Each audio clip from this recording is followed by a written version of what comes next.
कभी भी अपने परिवार में, अपने दोस्त में या कहीं भी ऐसा बोलते हुए आपने सुना होगा, ध्यान से सुनना, किसी को बोलना नहीं। क्या है, दीवारों के भी कान होते हैं।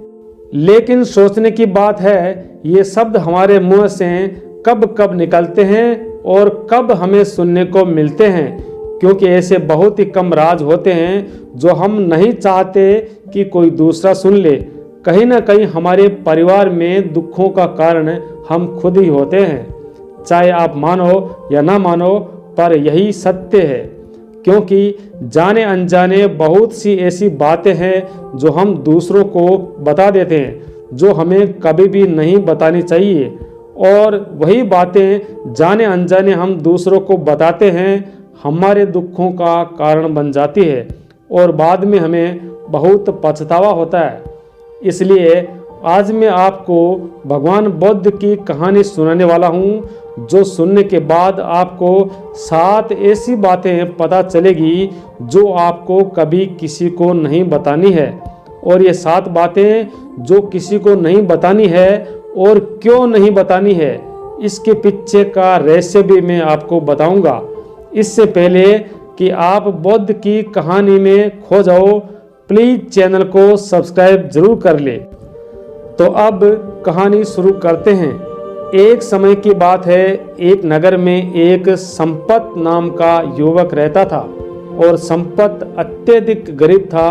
कुछ नहीं था उसके पास, 2 वक्त की रोटी भी उसे अच्छे से नसीब नहीं होती थी। घर में सभी बर्तन हमेशा खाली पड़े रहते थे और वह कार्य की खोज में दिन रात घूमता रहता था, परंतु उसे कहीं भी कोई काम नहीं मिला। फिर एक दिन उसने अपनी पत्नी को अपनी सारी समस्या बता दी। उसने कहा कि बहुत दिन हो गए, कोई भी काम नहीं मिलता है। मैं जहाँ भी जाता हूँ लोग बोलते हैं कि अभी हमारे पास कोई काम नहीं है और मैं काम की तलाश कर करके थक चुका हूँ। मुझे समझ में नहीं आता कि आखिर करूँ तो मैं क्या करूँ।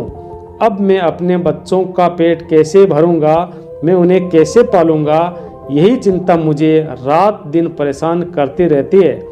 ये सुनकर उसकी पत्नी ने कहा, आप एक आदमी के पास एक ही बार काम मांगने क्यों जाते हो? कम से कम 2-3 बार जाया करो, शायद उन्हें दया आ जाए और वो आपको काम पर रख ले। इसलिए शर्म मत करो, उन्हें कहो हम बहुत गरीब है, हम बहुत मजबूर है, और उन्हें अपनी मजबूरी बताओ और अपनी गरीबी के बारे में बताओ। यही रास्ता है जिससे आपको काम मिल सकता है। और ये बात संपत के दिमाग में अच्छी तरह से बैठ गई और अगली सुबह जल्दी ही वह काम के लिए उसी सेठ के पास पहुंच गया जहां पिछली बार गया था। परंतु इस बार उसने हाथ जोड़कर प्रार्थना की कि वह बहुत गरीब है और मजबूर है और उसे काम की अत्यंत आवश्यकता है। आप जो भी देंगे वो उसी में संतोष कर लेगा, लेकिन कृपा करके मुझे काम पर रख ले। और उसकी ये दशा देखकर सेठ ने उसे काम पर रख लिया। अब वह रोज काम पर जाने लगा और बहुत खुश था, परंतु उसे इस बात का दुख भी था कि उसे बाकी लोगों से कम वेतन मिलता था। और ये बात उसने सेठ से कही। तब सेठ ने कहा, देखो भाई, एक तो मैंने तुम पर तरस खाकर काम दिया और उल्टा तुम मुझसे ही शिकायत करते हो, बल्कि मेरा धन्यवाद करना चाहिए कि मैंने तुम्हें कम से कम काम पर तो रखा है।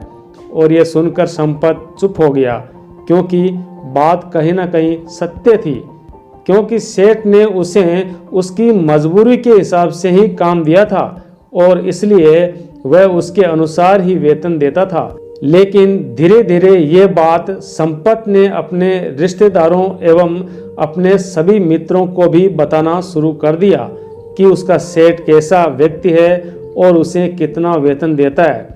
ऐसे ही समय चलता रहा और संपत पूरी लगन और निष्ठा से अपना काम करता रहा। लेकिन अब परिस्थितियां और भी ज़्यादा खराब होने लगी थी, क्योंकि सेठ ने संपत से दूसरे लोगों की तुलना में और ज़्यादा काम लेना शुरू कर दिया। और उनसे वेतन भी कम देता था। और ये बात संपत के दिल में बहुत खटकती थी। वो दूसरों से मेहनत भी ज़्यादा करता और बदले में पैसे भी बाकी लोगों से कम मिलते थे। यही बात से संपत चिंतित रहने लगा और धीरे धीरे उसका मन काम से हटने लगा।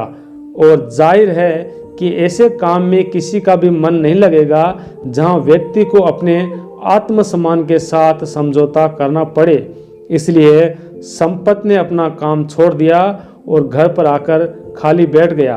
और अब उसके पास घर का खर्चा चलाने के भी पैसे नहीं बचे थे।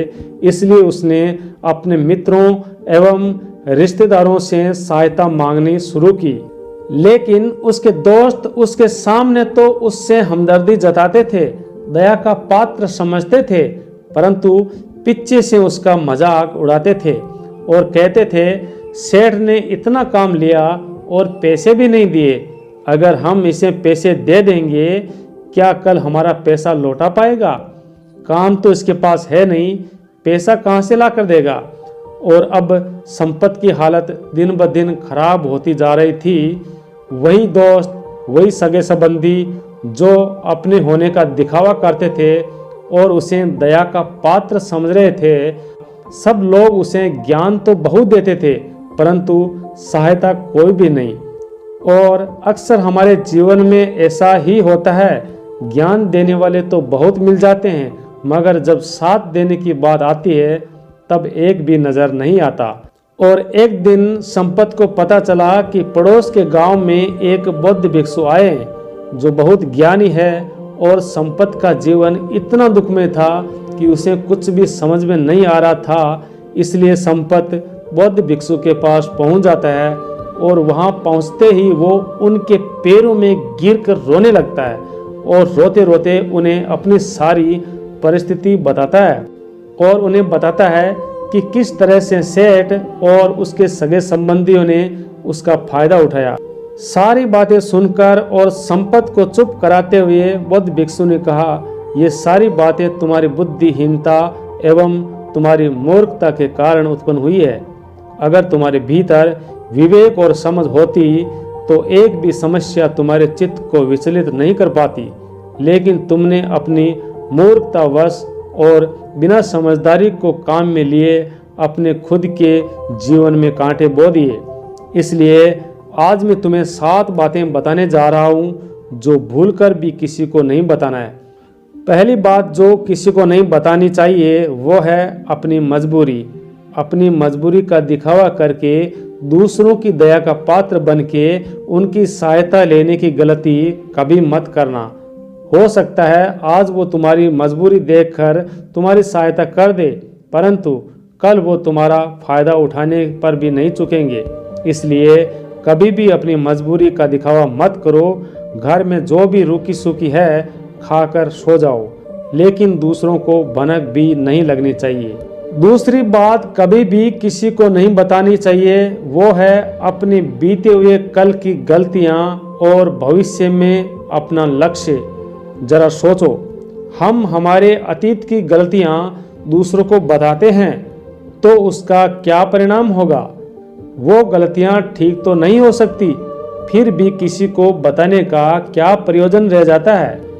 आप अपने बीते कल को खुद दूसरों को बता रहे हो, इससे आपका चरित्र सबके सामने आ जाएगा और फिर लोग भविष्य में आपको उसी नज़रिए से देखेंगे, भले ही आप बाद में एक अच्छे व्यक्ति क्यों ना बन जाओ। इसलिए किसी भी व्यक्ति के सम्मुख अपना चरित्र बयां मत होने दो और आप जो व्यर्थ में ही अपने जीवन का लक्ष्य, अपने जीवन की रणनीतियां दूसरों को बता रहे हो, जो लोग आपके कार्य का हिस्सा भी नहीं है, उनके सामने अपने लक्ष्य को बताने का क्या फ़ायदा? क्योंकि ऐसे लोग आपकी सहायता कभी नहीं करेंगे, बल्कि उल्टा आपके लक्ष्य में बाधा जरूर बनेंगे। आप जरा खुद अपने विवेक पर जोर डालकर सोचिए कि आपके साथ ऐसा हुआ है? आपने अपने जीवन का लक्ष्य किसी को बताया हो और बाद में कामयाब भी नहीं हुआ हो? जरूर हुआ होगा। आपके साथ भी जरा गौर से सोचिए। तीसरी बात जो किसी को नहीं बतानी चाहिए वो है हमारे परिवार की बातें। हमारे परिवार में जो भी बातें हो रही है, चाहे पति पत्नी की क्यों ना हो, चाहे बच्चों की हो, कुछ भी हो, ये सब हमारे परिवार तक ही सीमित रहनी चाहिए। अगर आप अपने परिवार की बातों का ढिंढोरा पीटते हो तो दूसरों को आपके घर में घुसने का मौका मिल जाता है और वे लोग आपका फ़ायदा उठाने में कभी ना चूकेंगे और आपके परिवार में एक दूसरे को भड़काने एवं अलग करने की कोशिश करेंगे। और ये बात हमारे जीवन में भी लागू होती है, क्योंकि हम हमारे परिवार के झगड़ों को कम करने के लिए परिवार की बातें दूसरों को, सगे संबंधियों को बता देते हैं, परंतु इससे आपकी सहायता नहीं हुई होगी, बल्कि आपके परिवार में समस्याएं और अधिक बढ़ गई होगी और लड़ाई झगड़े और अधिक बढ़ने शुरू हो जाएंगे। अगर आप अपने परिवार, अपने माता पिता की बात किसी और को बताएंगे तो उन्हें बुरा तो लगेगा ही कि हमारा बेटा, हमारी पत्नी या बहू हमारी बातें दूसरों को बता रही है या बता रहा है। इसलिए अपने घर की बातें और परिवार में कोई भी लड़ाई झगड़ा हो, आपसी मनमुटाव हो, किसी को भी मत बताना। अगली बात जो बुद्ध ने संपत से कही वो किसी को नहीं बतानी चाहिए। ये बात शायद सुनने में आपको अजीब लगे, परंतु इसका सत्य भी मैं आपको एक तर्क के माध्यम से समझाऊंगा। बुद्ध कहते हैं कि अपनी आमदनी किसी को नहीं बताना। अब आप कहेंगे, भला आमदनी बताने के पीछे क्या प्रयोजन हो सकता है? तो एक बार जरा सोचिए। मान लीजिए कि आप अपनी आमदनी अपने दोस्तों को बताते हैं, तो जब भी आपके दोस्तों को कभी भी कोई परेशानी होगी तो वो आपको ही याद करेंगे, क्योंकि उनको पता है आपकी आमदनी अच्छी है, इसलिए आप ही उनकी मदद कर सकते हैं और आपके दोस्त आपसे सहायता लेने आएंगे और आप किसी वजह से या फिर हो सकता है उस समय आप उनकी सहायता करने में सक्षम ना हो, तो वो लोग आपकी क्या समस्या है इसके बारे में विचार नहीं करेंगे, बल्कि ये सोचेंगे कि आप उनकी सहायता कर सकते थे, बल्कि आप सहायता नहीं कर रहे हैं और इसलिए आपकी आमदनी आप दोनों दोस्त या फिर कोई रिश्तेदार हो सकता है आपके बीच दरार उत्पन्न कर सकती है और झगड़े का कारण हो सकती है। अगर कम आमदनी होगी तो लोग मजाक बनाएंगे, ज़्यादा होगी तो सहायता लेने आएंगे। इसलिए अपनी आमदनी ना किसी को बतानी चाहिए और ना ही किसी से पूछनी चाहिए। अब अगली बात जो बुद्ध ने संपत को बताई, इसकी आप अपने मन में गांठ बांध लेना और किसी को नहीं बताना। वो है अपनी कमजोरियां एवं अपनी ताकत। अक्सर किसी व्यक्ति को पता नहीं होता कि आपकी कमजोरी व ताकत क्या है, इसलिए आपको अपनी ताकत व कमजोरी के बारे में किसी को नहीं बताना है, क्योंकि अगर आपकी कमजोरियां दूसरों को पता चल गई तो लोग आपकी कमजोरियों का फायदा उठाएंगे और अगर आपकी ताकत पता चल गई तो वही ताकत आपके लिए कमजोरी बन जाएगी।